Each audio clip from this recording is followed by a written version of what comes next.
Welcome to We Know Marketing, We Promise. I'm Kelsey. And I'm Naoma, and this is a show about how to actually build a brand that works.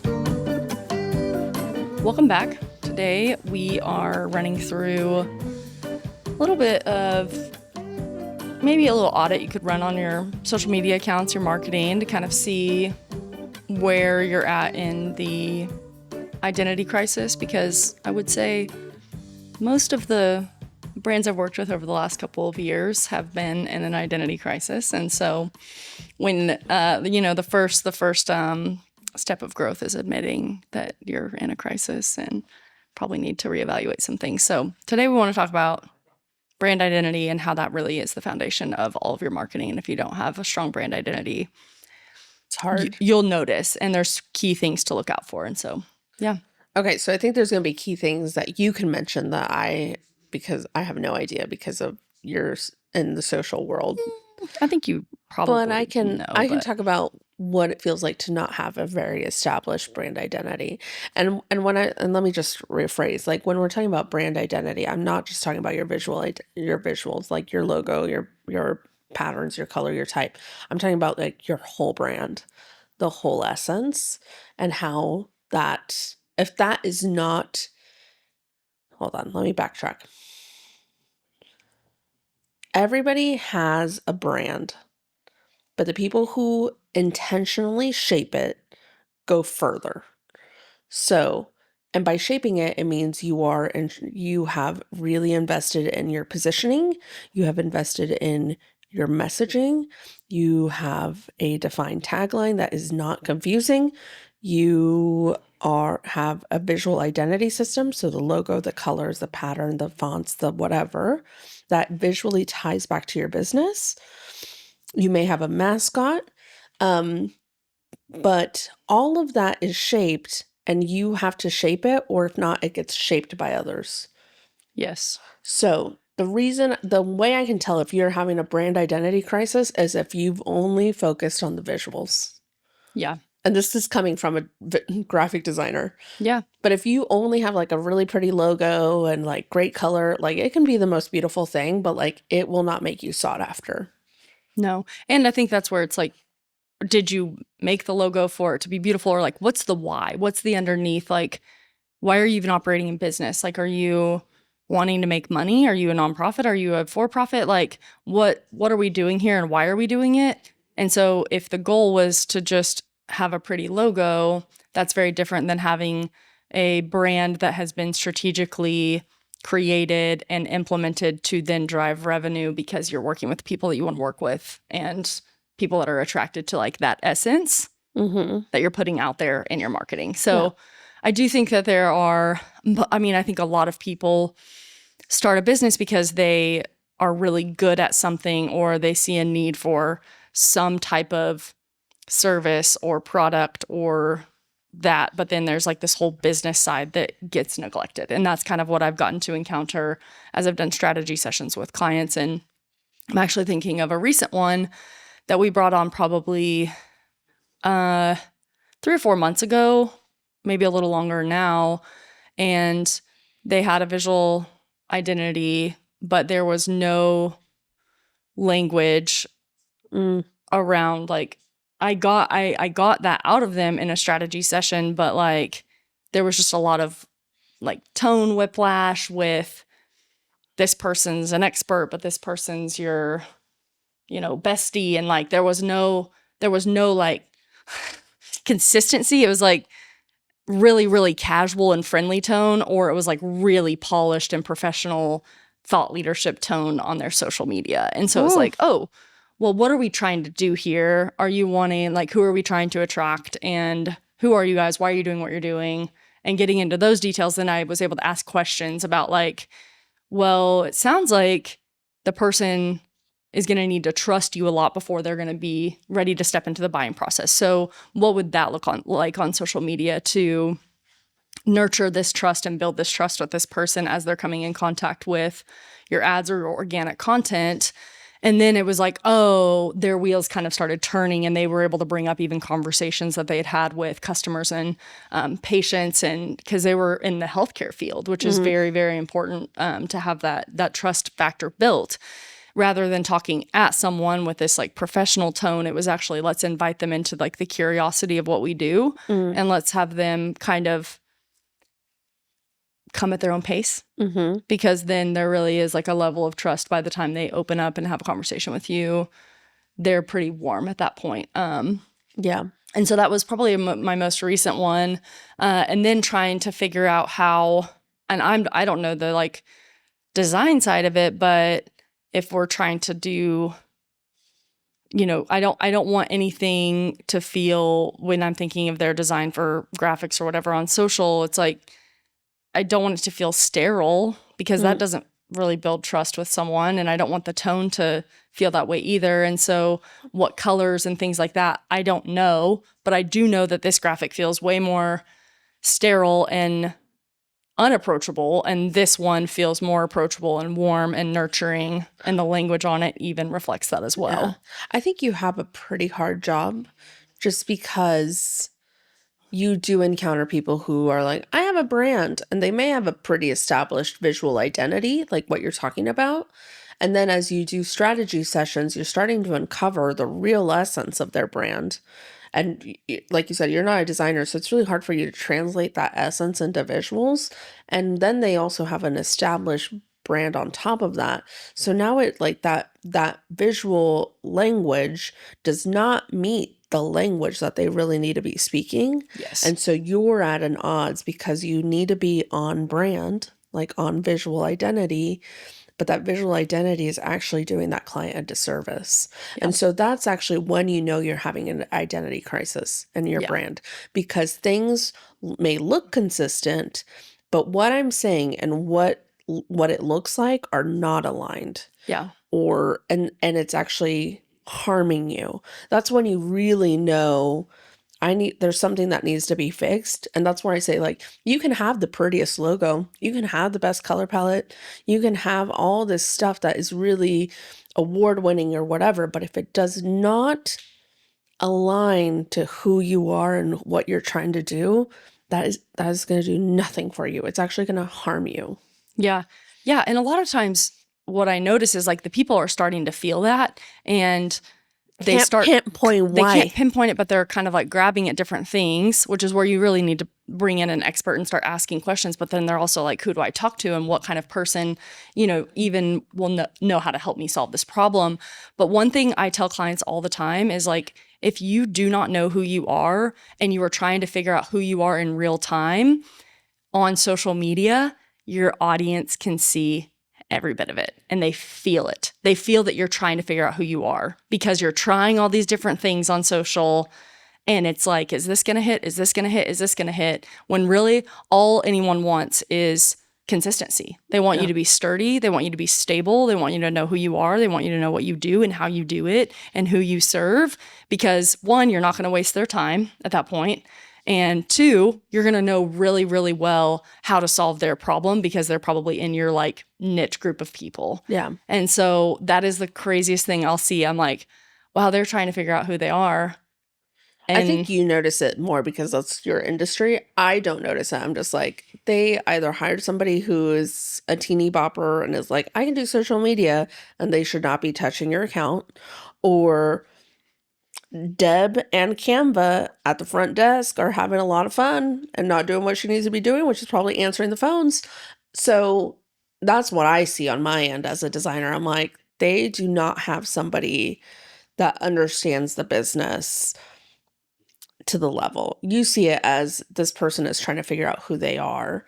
I think it's more of just hire somebody to fix it because I'm too busy and I don't want to deal with it. And that's a big problem. If the owner has no skin in the game and understanding what their business is trying to be or how it's shown online, I think a lot of people still have this like thing in their head that like social media is just this thing that you need to be posting on, and not realizing that it is a brand builder and it is a foundational piece to your business, just like your financial department is.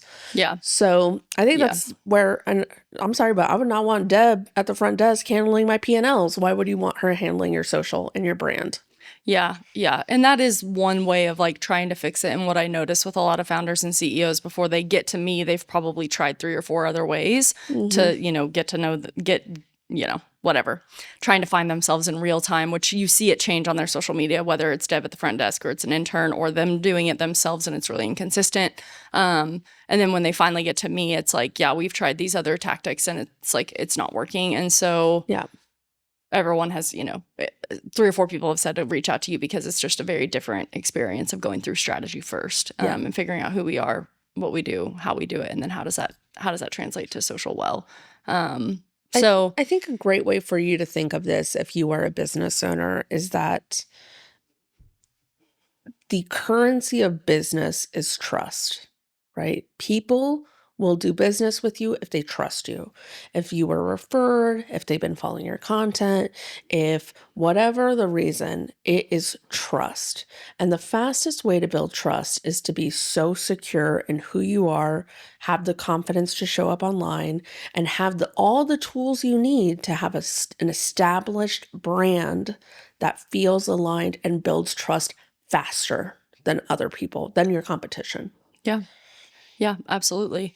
Well, and I think it's interesting because a lot of people believe that visibility increasing is also going to like increase confidence. And so it's like the tactic is to just like volume post a lot when they haven't gone back to like the foundation of the strategy. And so I know that even with us and the podcast, like we tested out this last month to post every single day on Instagram, YouTube, Facebook, all the LinkedIn. And I wanted to just see what it would do. But the difference is like we have a strategy document that we're following and we're filtering all of our episodes through, and our social media has been built out that way and our captions are written that way, and like the keywords and the hashtags and all of that. And so volume is actually really good for us right now. But the hard part for us is that we don't have the time to get far enough ahead to, actually have the volume that we need of content going out. But when you hire us to do that, that's literally our jobs to do that. This is, you and I running this business together. And so just like the Stevie page gets totally neglected, this one will get neglected next. And it sucks. Yeah. I wish it wasn't that way, but it is. I'm going to move real quick. But when I'm thinking about for a client, it's like if I know that this is exactly what we need to do and how we need to do it, there has to be that strategy of like, okay, if we can create 18 videos that can be posted, 1 video a day, if we can do that in the next whatever amount of time they have, and you let me do the strategy and you let me say if this is like strategically aligned, you're going to see a lot of success. But like you're going to have to trust the process, because you're not going to look at every single post and think this is going to just be the winner that brings money in the door and blah, blah, blah, blah, because it's never one post. Like, no, it's a compound effect. It is. And that's the hardest thing for people to trust in our process is the compound effect and looking at, and that's also why we're updating our delivery, because if we can help them strategically see these batches of content versus one at a time, then I think that they can understand the story that I'm trying to tell and they can see the focus points that I have. Mm-hmm. And I need to do a better job of communicating that, which is why I've hired someone higher level to be involved with client communication. So, yeah, I think that is one of the hardest things to do, though, is trust the process. And so when you are posting and you are strategically posting for your business, don't nitpick and drain your mind and body on one piece of content. You will not make it to the end of this year posting. No. You have to understand that you're going to get better as time goes on. You're not going to be great at it at the beginning, but if you are posting with a strategy and you're intentionally investing in that over the course of this entire next year, slowly but surely you're going to start to see the results of it, because I hate to say it's science, but it's like there's data that backs all of this. Like everything that I'm putting into these strategies, there's data, there's research, there's things that are being pulled from all of these, research surveys and things like that they are doing. And I'm reading all of these, and that is going into the strategies that we're creating. And so don't just take your strategy and only base it on brand. Like for marketing, like brand is going to be a huge, huge piece of it. But there's also tons of data if you're doing SEO, if you're doing, Google ads, you're doing organic social email campaigns. Like you also need to understand the data behind those things. And that has to also be in the strategy and the plan. Otherwise, you're going to be missing an entire piece of it. Yeah. And I think that's also hard because it's like, well, I'm posting based on brand, but you don't know anything about Instagram. And so you can't get Instagram to work for you. But at least you're posting on brand, which I would say is better than nothing. But there's this entire other layer that's left out. Yeah. And I think the magic comes in when you have the external data, you have the internal data from your brand. So external data is like the platforms and what you're doing and the changes that are happening and the trends that are going on and the things people are talking about, like that social listening. And then you have your brand and you have that brand strategy. And then you need to put together a content plan that's like creative and engaging and it's actually like social media content people want to watch or an email people actually want to read. Yeah. And so you have like the human behavior, you have the external data, and then you also have the internal data of your brand. And that trifecta is kind of where you can get the perfect piece of like marketing materials. Yeah.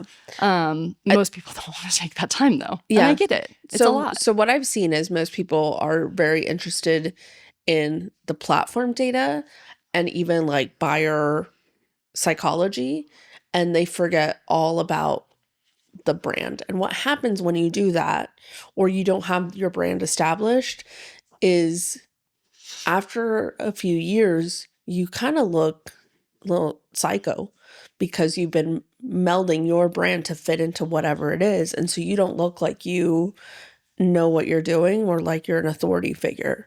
Yeah.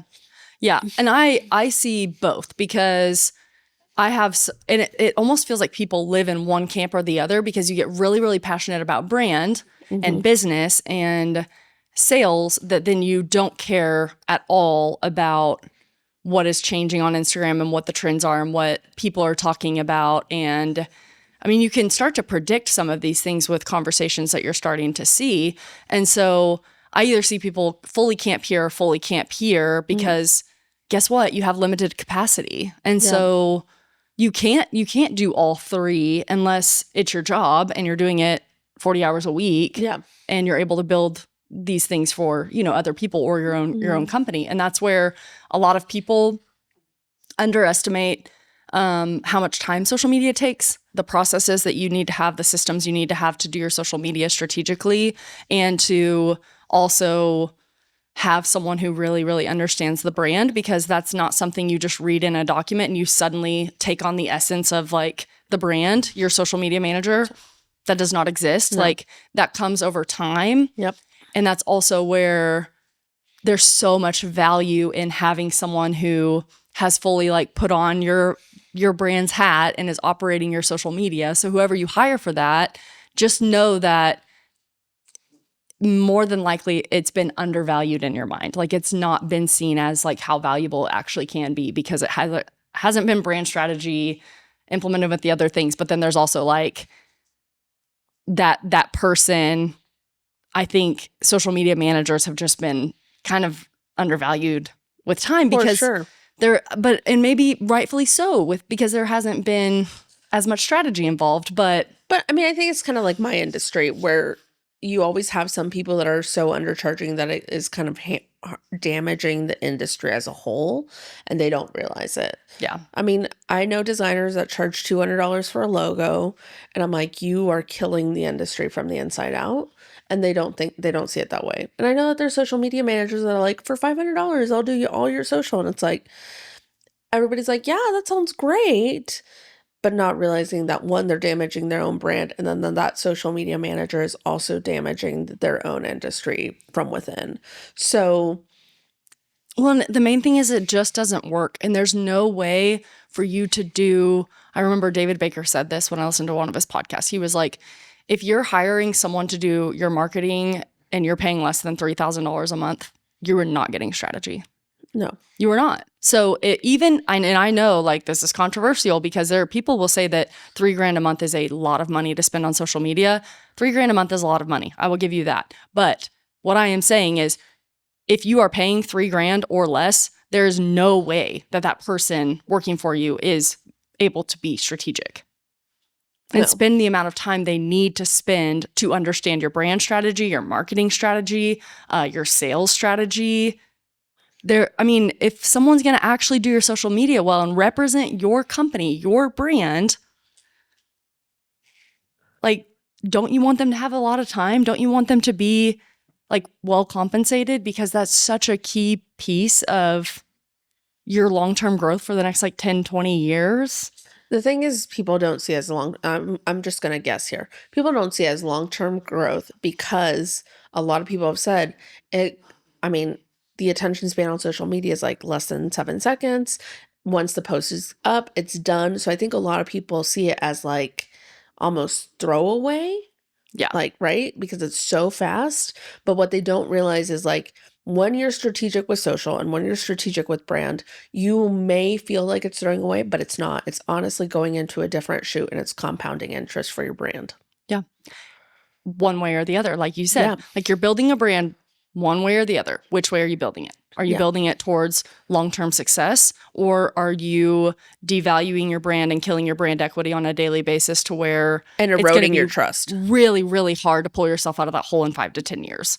Yeah. Versus you're like, I don't even know how I'm getting all of these leads, because your brand has now compounded to the point where like it's a part of your sales strategy. It Yeah. should be a part of your sales strategy. Yeah. It really should.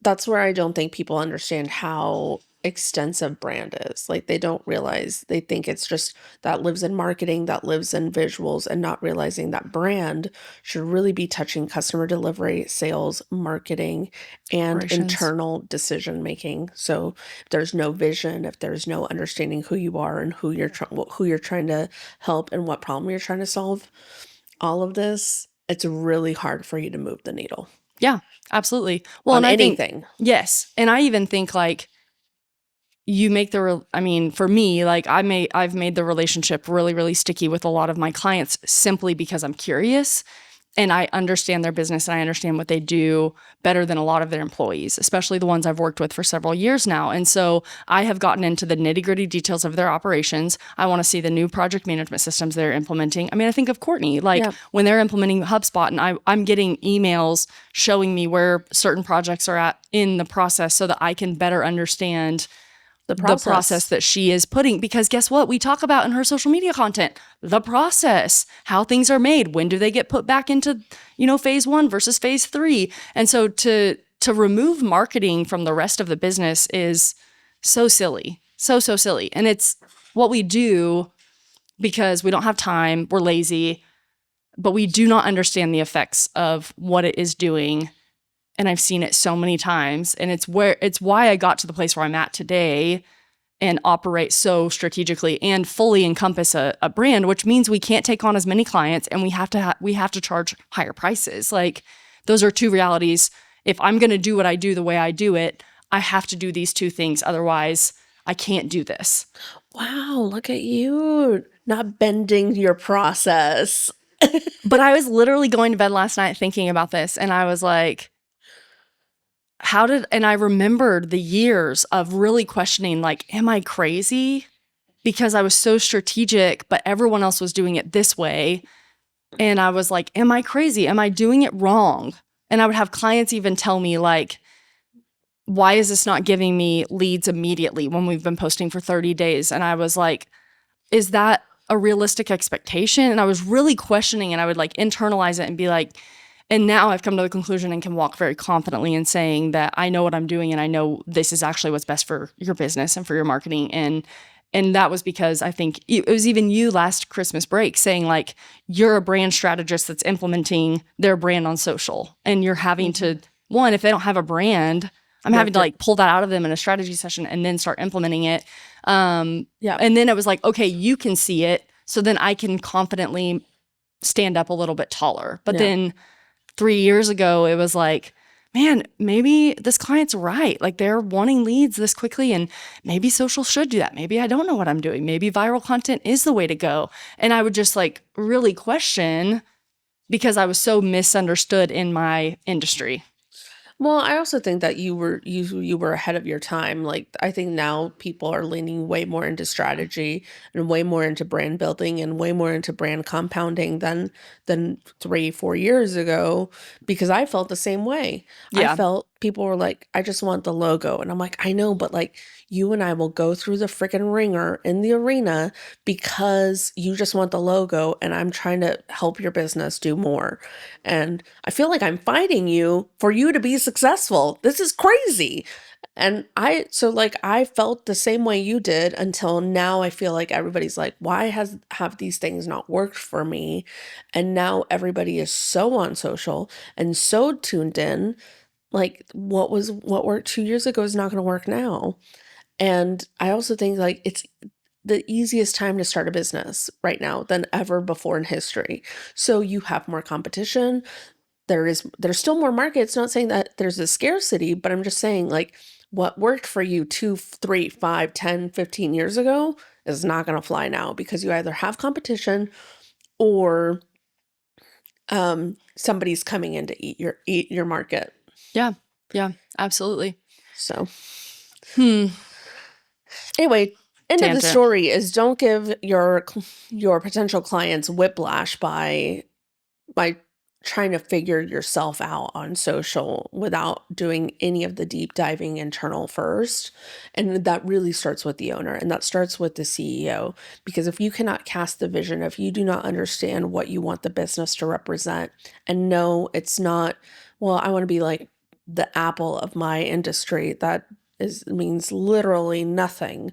So what is the thing that you are going to own? How are you going to leverage your market? And then how do we build the brand around that, shape the brand around that, and then put it into social? Yeah. And 2 questions I would have you think through also before you change your platforms or your posting cadency or even like your strategy. I want you to sit down and actually do some like self-reflection on like, do I know who I am in this season when you're looking at 2026 and who you are in this season? Like, do you know who you are? And then do you trust your voice enough to stand like still with it? Because I think back to what I even just mentioned 3 years ago, and it's like, today I can answer both of these. I do know who I am in this season, and I trust my voice enough to stand still and say, like, this is who I am. Yeah. And so pause before you get into all the junk of all the marketing and evaluate kind of those things to start. And then I would say go into even what you had mentioned. I will say it's really hard to say I own this voice if you've never done any sort of thought leadership, though, or written anything about thought leadership. I have found a lot of myself and my beliefs through writing. So I would say maybe start a journal if you cannot answer, and like a business journal. If you cannot answer that second question, I would Yeah. start to wrangle with yourself and to find confidence in what you do or lean on others for confidence to be able to answer that second question. And I think you can look at your past experience. I think you can look at data, like I had mentioned, like internal and external. Because for me, if I pull up any social media analytics from a strategy that I've implemented for a client, my confidence comes back very quickly because I have the data. And for me, I need to see the numbers more than get this like feeling or sense of like Yeah, but my not confidence. everybody has an industry like yours. And that's also true. And so if you are more of that like data-driven type person, otherwise it's make a list of like in your journal and ask people like, what do you see my gifts and talents? Like what do you see my voice as? Where do you think I'm an expert? Where do you think I have kind of like this unique ability, I guess. Yeah. And I think it can be helpful because we're not meant to do it alone. Yeah. So yeah, that's what I'll leave y'all with. Okay. See you next time. That's the end. Bye. And that's a wrap on this episode. If you found this helpful, hit subscribe, leave a review, or share it with a friend.